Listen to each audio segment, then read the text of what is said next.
to Nirmal, ladies and gentlemen. I'm Hiral Dadia. We have with us Akshay Modi, Joint MD at Modi Naturals, joining in. Welcome to the show, Akshay, and a pleasure to speak to you. Thank Akshay, you. absolutely a pleasure.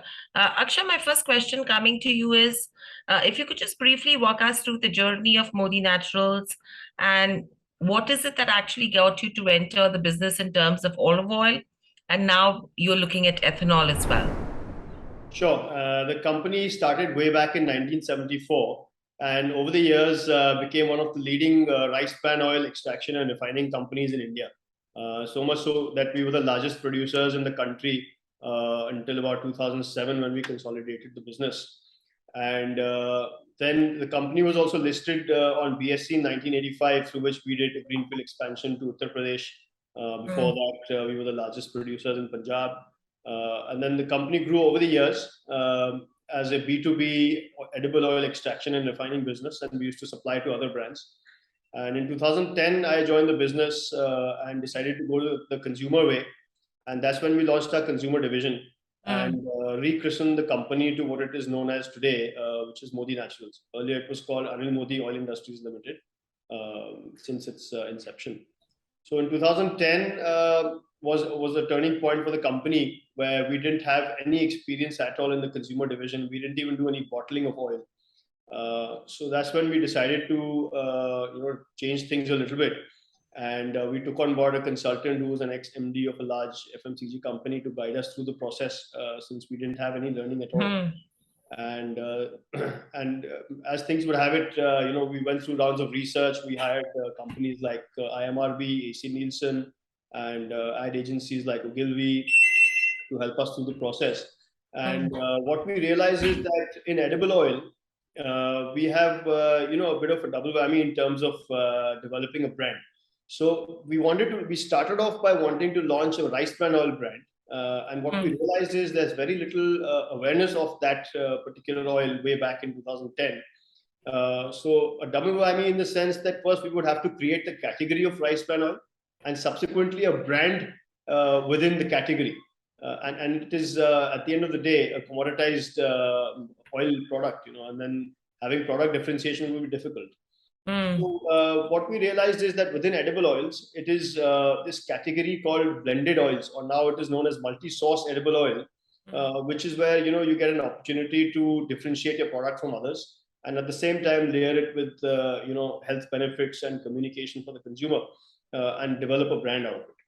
So at that time, olive oil was gaining popularity, a lot of positive press. So we identified this opportunity, wherein at that time olive oil was placed on a gourmet shelf. It wasn't really popular for everyday use. So we created a product which is our flagship product even today. It's called Olive Active, which is a blend of rice bran and olive oil. So when you say we entered the olive oil business, actually it's a lot more than that. We have an entire strategy of product differentiation and innovation within edible oil category. And over the years, we've managed to build a niche for ourselves. So we have an olive oil blend with rice bran, which is the first and even today the only such product in the country. And then riding that product, we forayed into the entire olive oil range with extra virgin and extra light olive oil, and also other blended oils under the olive mark. So then we went region by region. We tested waters in North India and gained some success. And in those days, it was the time when organized retail was really picking up, with Big Bazaar growing and Reliance Retail coming in. And fortunately, we got a foot in the door and we got listed with all the big retailers. So the journey started from there in our consumer division. And 10 years on, I think we've managed to build a significant and a nice niche for ourselves within edible oil in the premium segment. And piggybacking that distribution network, we've managed to launch more brands and products in the consumer division. And a recent foray is, of course, the ethanol division, which we can talk about subsequently. Right. So overall, if you could just help me understand, Akshay, two segments of business that we have. One is olive oil and the second is the ethanol business, right? Now, between the two, what is the revenue contribution that we have? I understand that ethanol is fairly going to be new, but in terms of ethanol as well, that's something which is of key focus for the government as well. Correct. So at the moment, we have three business divisions. We have the B2B play, which is still happening in edible oil. And the second division is the consumer division. And the third being the ethanol. But ethanol hasn't started yet. The plant is still under construction. So as things stand, Modi Naturals revenues are still coming from the first two divisions. And in the last financial year, we did about 470 crores, of which 170 came from the consumer division and the rest came from our bulk division still. And the ethanol division is housed under a wholly owned subsidiary called Modi Biotech, which is yet to commence operations. The plant is currently under installation. Right. So overall, in terms of the ethanol business as well, what is the capacity that we are aiming at, and what's the revenue generation we are aiming at? So the way we've designed our ethanol unit, we've basically got all permissions and everything for about 210 KL per day. And the way we've designed it, our entire utility section, all the permissions, the land, etc., is all for 210. Only the process section in the first phase, we are setting up of 110 for maize and therefore 130 KL per day on broken rice. And once we come into production with that first phase, immediately we will be going in for the expansion for the second phase and complete the 210. Okay. And so phase-wise, the revenue expectation would be about 2 to 2.5 x of our asset turnover.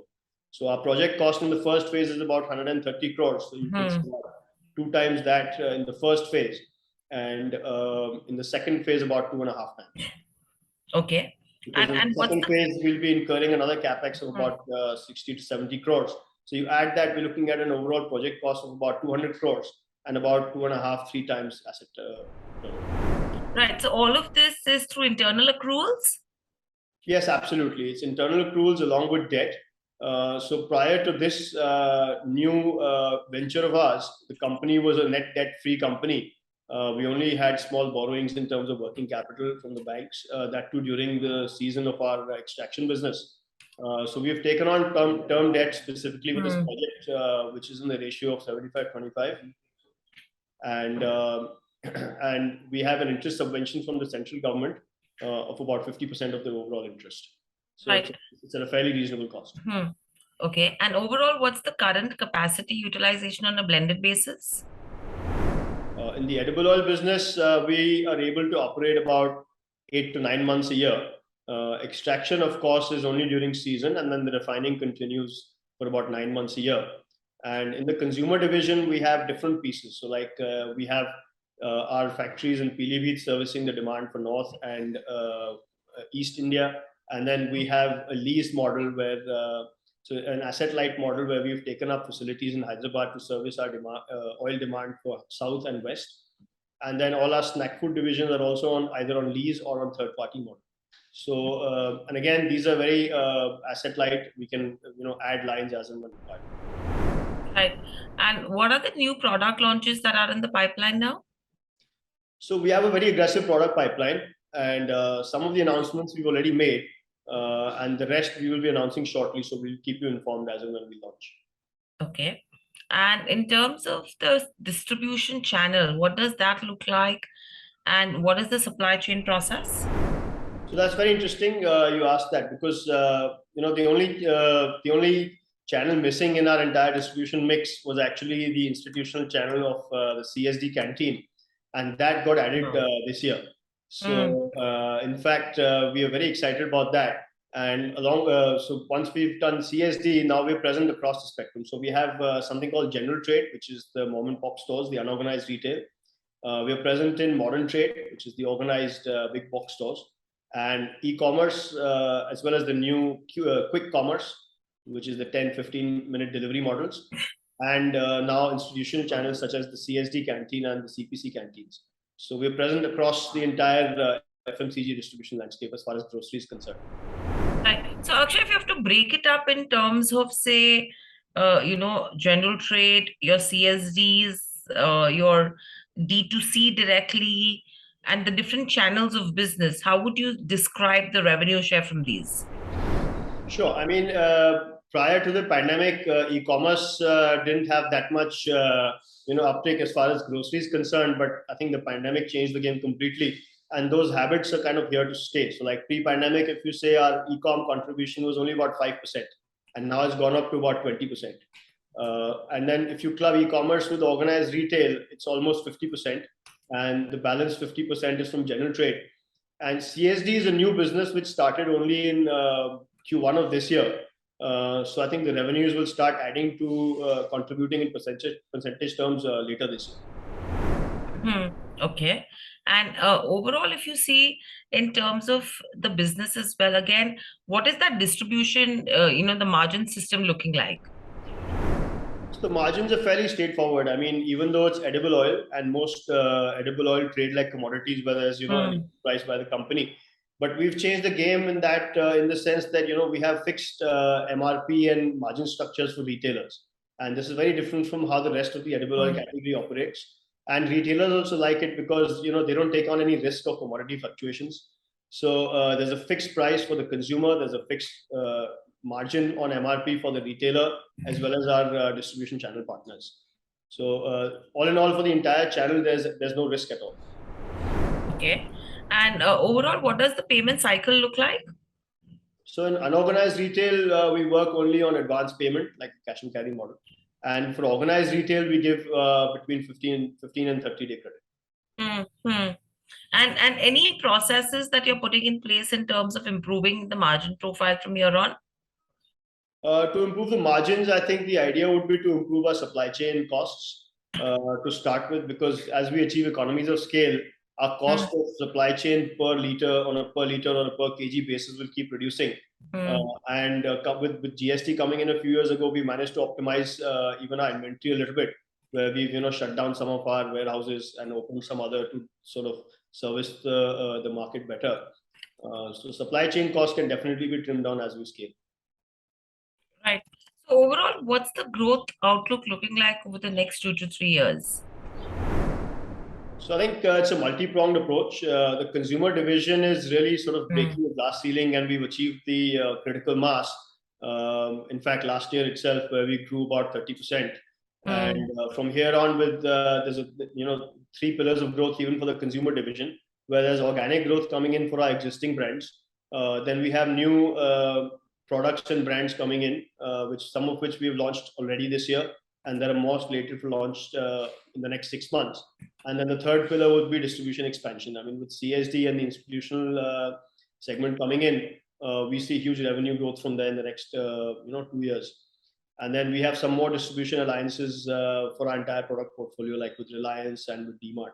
So once all of these come in the next 2 years, 2 to 3 years, we see huge headroom for growth in the consumer division. And then, of course, ethanol being added to the mix will give us huge revenue growth in the next 2 years. Right. So, Akshay, would we be able to quantify that in terms of numbers? We are not permitted to give forward-looking statements, but I've given some guidance in terms of asset turnover from the ethanol business, and the consumer division is growing at about 30% already, and hopefully we'll be able to beat that number further. Right. So if you have to look at the next milestone for the company in the next 5 years, what would that milestone be for a Modi Naturals? Well, ideally, we're looking at a very well-rounded FMCG company where we have, category-leading brands in niche categories. And why I say niche is because in the food space, it's very easy to lose sight of margins and get commoditized. And as a company, we tend to stay away from that. We develop innovative products, differentiated products where we manage to maintain margins. So I think in the next few years, if we can really push with that, like we already have one winner on our hands with Olive, where we are even fully backward integrated. So we are the only company even producing olive oil in India. And thanks to that, we've managed to develop a bit of a moat for ourselves, where we produce olive oil and we have distribution and we have the largest brand in India. So it's a nice niche play over there. And piggybacking that, we'll be able to launch more and more products. So in a few years, we have our consumer division developing nicely as an overall FMCG company.